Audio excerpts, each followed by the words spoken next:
Hi guys, nandito na kami sa Paula's Farm Resort. By the way guys, kumakain ako kasi breakfast na dito. So kanibukasan na to, hindi na ako naka-vlog kahapon.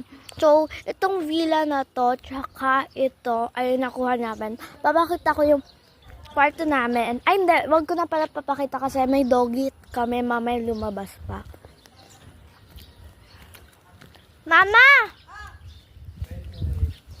Nagvo-vlog ako.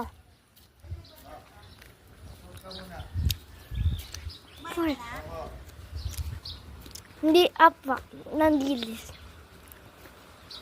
So ito yung video lang. So ito guys yung pool. Ang laki niya. Diba? Laki niya guys. Yan. Pwede kayo maglakad-lakad.